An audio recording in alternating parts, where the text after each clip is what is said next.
قصتنا اليوم الموسيقار الكبير فريد الأطرش وفيلم تعال سلم تسبب في إهانته على يد محمد عبد الوهاب.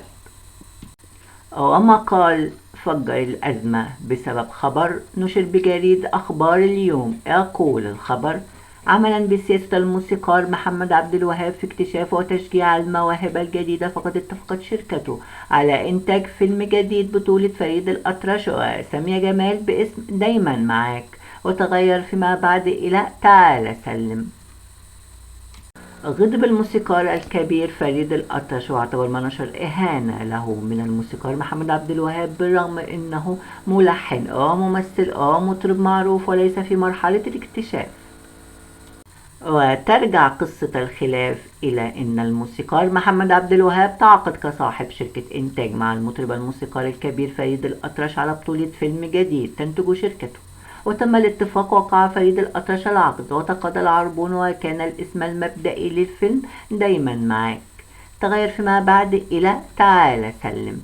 الفيلم كتب له السيناريو أبو سعود الإبياري، استوحى قصته من مسرحية حسن ومرقص وكوهين التي كتبها للمسرح بديع خيري وقدمها نجيب الريحاني. وحدث أن نشرت أخبار اليوم الخبر الذي قدم من صيغته الموسيقار الكبير فريد الأطرش، الذي قرأ الخبر بالصدفة أثناء وجوده في باريس لشراء ملابس تصوير الفيلم.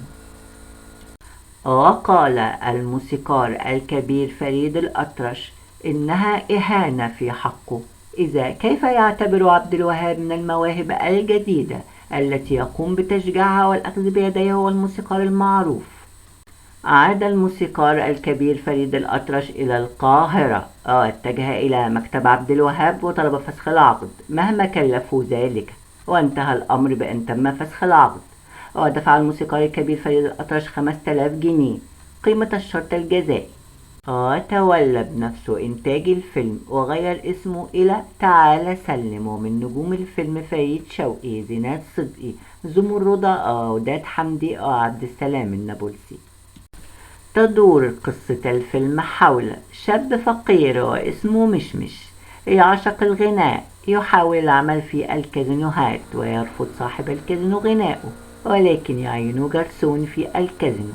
ويقع مشمش في حب ابنة صاحب الكازينو التي كانت مخطوبة لرجل ثري، ويكتشف صاحب الكازينو ميراث مشمش 50,000 جنيه من عمه المتوفي، فيخفي الخبر على مشمش ويحاول جعله يوقع عقد احتقار 10 سنوات للعمل جرسون وشرط جزائي 20,000 جنيه. وعندما عرف مشمش بالثروة استمر في عمله كجرسون حتى لا يدفع الشرط وتحجز الضرائب على الكازينو. غنى الموسيقار الكبير فريد الأطرش في الفيلم 4 أغنيات: ما اقدرش اقول كلمات مأمون الشناوي، خدي قلبي ودايما معاك كلمات عبد العزيز سلام، تعال سلم كلمات محمود فهمي إبراهيم.